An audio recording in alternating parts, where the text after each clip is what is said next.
Welcome to Byte-Sized Tech, where we blend casual conversations with insightful discussions on the latest in technology and gadgets. Hey everyone. Today, we're diving headfirst into the buzzing world of AI, covering everything from its grand ambitions and potential pitfalls to the practical ways it's already changing our daily tools.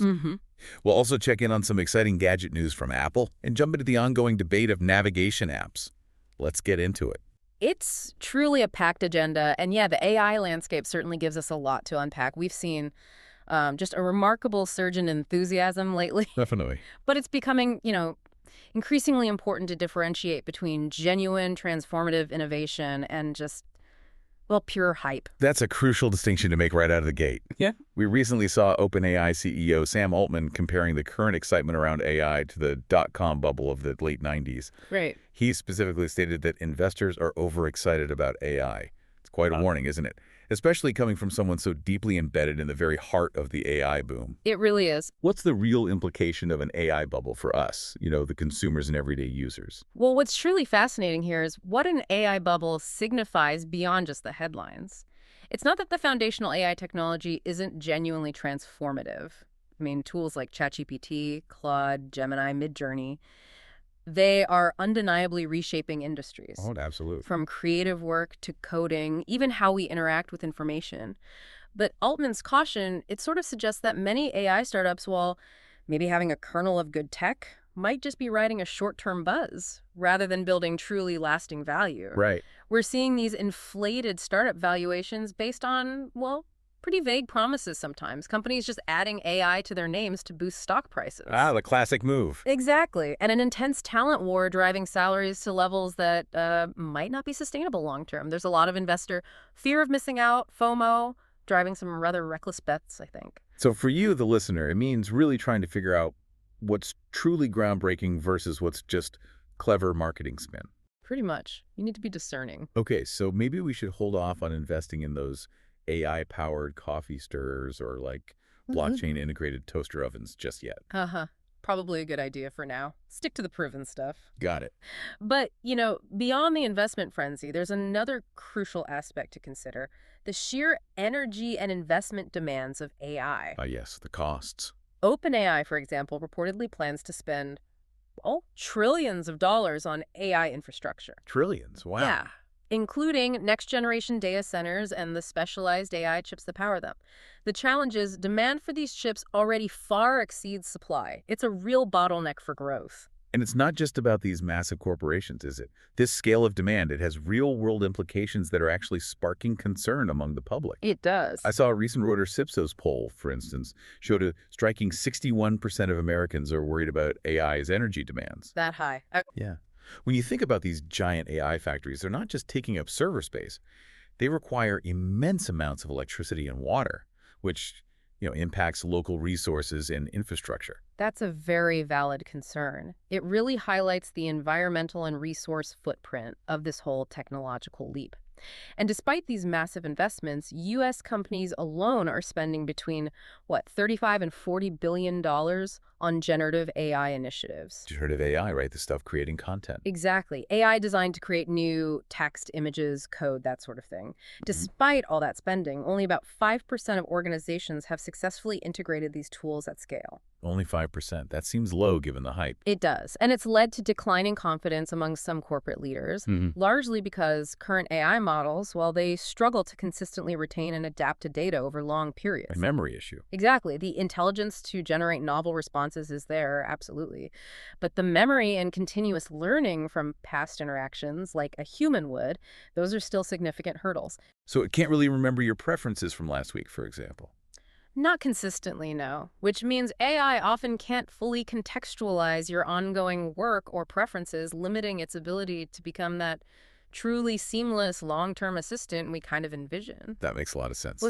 Explains why widespread adoption might be slower than the initial hype suggested. But okay, while the industry wrestles with these grand ambitions and significant hurdles, it's easy to forget that AI is already transforming the tools we use every single day. Oh, for sure. Making our lives undeniably easier in some ways. Let's maybe dive into some practical examples. starting with how Google is rolling out a new AI-powered feature right within Google Docs. Yeah, this is a fantastic leap for productivity and accessibility. Google Gemini can now generate an audio version of your documents right inside Google Docs. Audio versions, like text-to-speech. Exactly, but really integrated. You can customize the AI audio output with different voices, different playback speeds. It's incredibly handy. And this feature isn't just for the document creator either. If you're reading a shared document, you can access the AI-generated audio too. Just go to the Tool menu, choose Audio, then listen to this tab. Okay. Authors can even insert a clickable audio button directly into the document itself for easy access. So for you, the listener, this means digital information is becoming, like, truly liquid. Liquid information, I like Yeah, that. adaptable to different learning styles, different situations, whether you're commuting, exercising, or just prefer to listen while you multitask. It's currently English only, though, and available on desktop for Workspace, AI Pro, and Ultra subscribers. That ability to turn any document into an audiobook on the fly sounds like a potential game changer. Seriously. And speaking of writing, Grammarly is also pushing far beyond proofreading, as they put it. They are indeed. It seems they're making a big play to become your ultimate writing companion. They certainly are. Grammarly has launched a suite of specialized AI agents. Think of them as smart, task-specific assistants powered by AI. And they go way beyond simple grammar checks. Imagine this. One agent can predict how maybe a professor or your manager might respond to a draft you've written. Really? Like a critique preview. Kind of, giving you a heads up on potential reactions.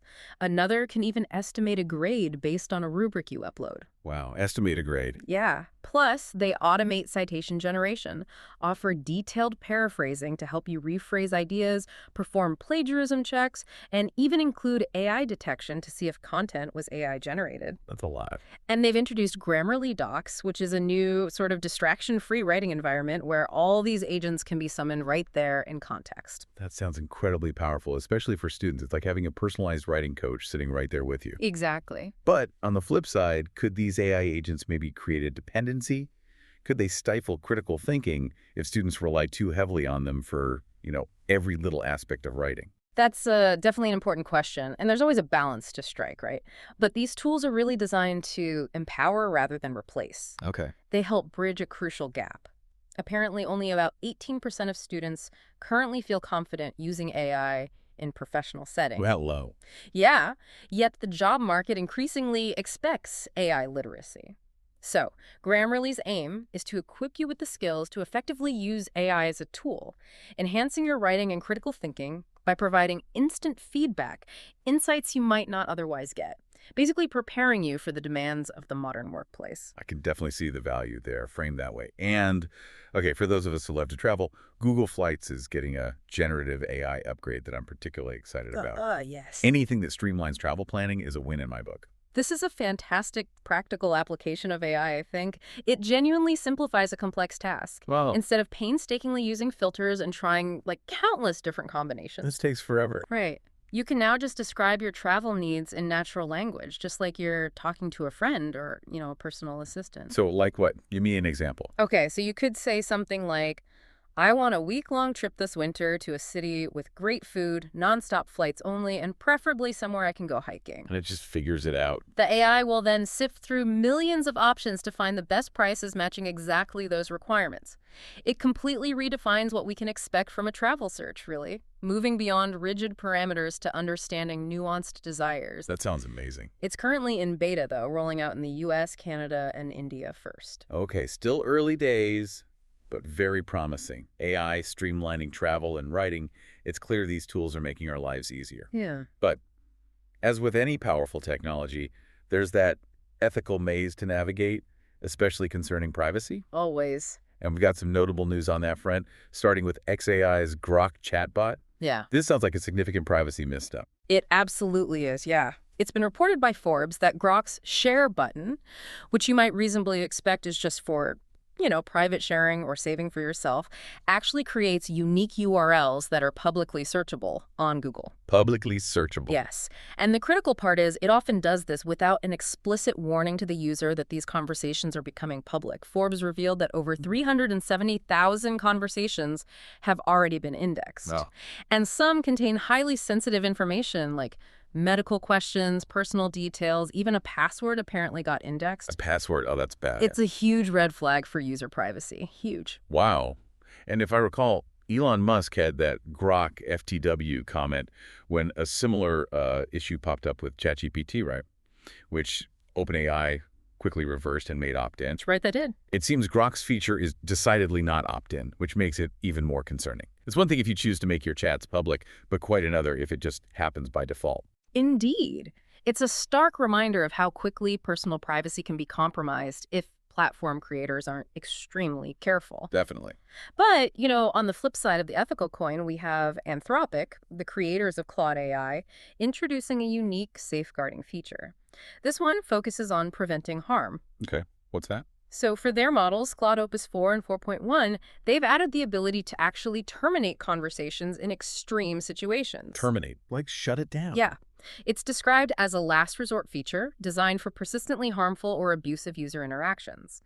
We're talking very specific and severe requests like sexual content involving minors or attempts to solicit info for large-scale violence or terrorism. Okay, so really extreme cases. Exactly. Anthropic emphasizes that their pre-deployment testing showed Claude already has a robust and consistent aversion to harm, meaning the AI is designed to refuse harmful requests anyway. Yep. So this termination feature is truly for those rare, severe edge cases where the AI actively refuses to comply, but the user just keeps persisting, trying to push it into generating harmful content.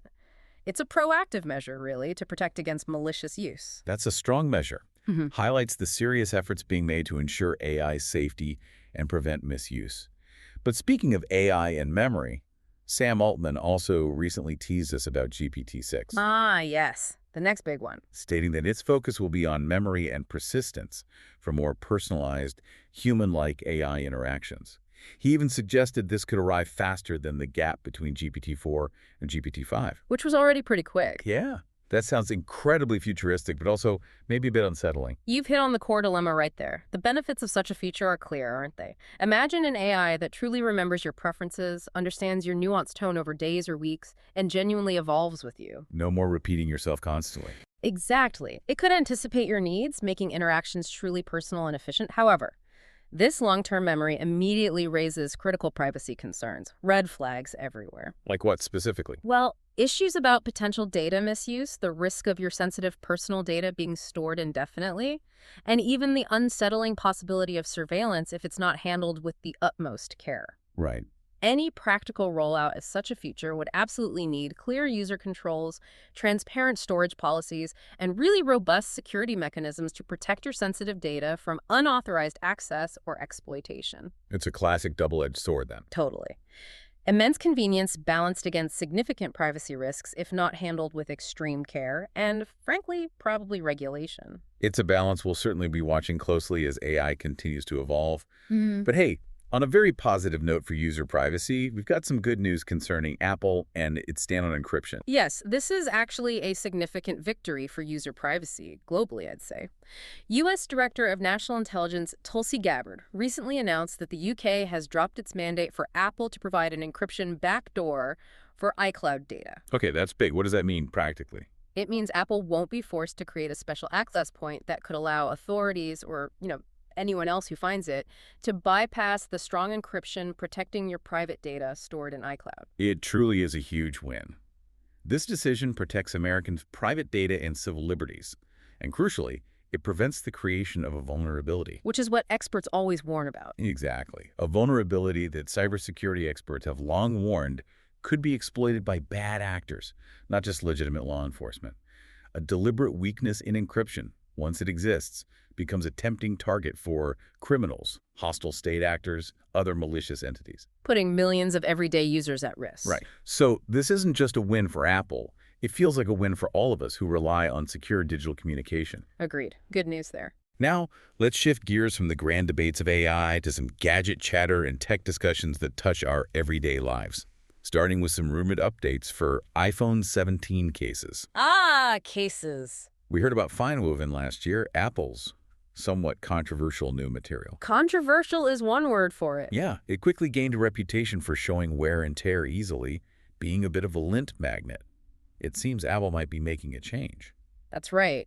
The rumor mill suggests Apple is indeed moving from that wear-prone fine-woven to what's being dubbed fine-woven 2.0 for its iPhone 17 cases. Fine-woven 2.0, okay. This new material is reportedly a synthetic fabric with a more technical, less luxury vibe than the first one. More technical. Yeah. What does that mean? Well, the key rumored improvements are enhanced resistance to scratches and wear, which was a major complaint with the original fine woven, and a more rubbery and grippy feel. Ooh, grippier. Yeah, which should make it harder to accidentally drop your phone. A big plus for many users, I think. Definitely for me. It's also expected to remain eco-conscious and come in 4 rumored matte colors: green, orange, blue, and purple. There's even a whisper about liquid glass cases potentially making an appearance, which could offer a more striking look. Interesting. More grip sounds like a huge plus. Next up, a compelling question for gamers, especially with all these new, powerful handhelds entering the market. Is the Valve Steam Deck still worth it in 2025? Ah, the deck. It was a trailblazer, but the competition's really heating up now. It's a resounding yes, but with caveats, I'd say. The Steam Deck undeniably popularized handheld PC gaming, and it still offers a fantastic experience for the right user. What are its main strengths still? Its strengths lie in its console-like ease of use with SteamOS, that's Valve's Linux-based operating system, making it excellent for anyone with a large existing Steam library. Right, access to your whole library. Exactly. And the quick resume from Sleep feature is also incredibly convenient, just lets you jump right back into a game. However, there are those caveats. What are the downsides now? Well, you can't play some popular games like Fortnite or Call of Duty Warzone due to anti-cheat issues on SteamOS's Linux base. Some anti-cheat software just doesn't fully support it yet. Okay. Compatibility issues. And also, some of the very newest, most graphically demanding PC games might struggle a bit due to hardware limitations compared to its more powerful rivals coming out now. So it's not necessarily about being the most powerful handheld on the market anymore. It's more about its overall value proposition and that seamless ecosystem for Steam users. Precisely. Its strength really lies in its ecosystem. Steam's frequent discounts on games make it incredibly cost-effective compared to buying full-price games on, say, the upcoming Nintendo Switch 2. Good point. It's particularly appealing to lapsed gamers, maybe, who want to revisit classics from their Steam library on the go, or tinkerers who enjoy optimizing their experience. And if someone is considering one? We strongly, strongly recommend the OLED model, hands down. Why the OLED specifically? Its superior screen just makes games look vibrant, its battery life is much better, and it has faster Wi-Fi 6E connectivity. It's still a solid investment that continues to deliver for the right user despite newer, more powerful competitors. Good to know. Yeah. Okay, shifting gears one last time to how we navigate our world. We recently wanted to understand your preferences between Google Maps and Waze, and the verdict from the sources you shared is in. Yes. And there seems to be a passionate preference for Waze among many drivers. The results were pretty clear, yeah. And the reasons our sources provided were very specific and practical. Many found Waze's real-time traffic reports more trustworthy. Why is that? Largely because you can actually see other Wazers on the map, and users can actively verify incidents like accidents or road hazards.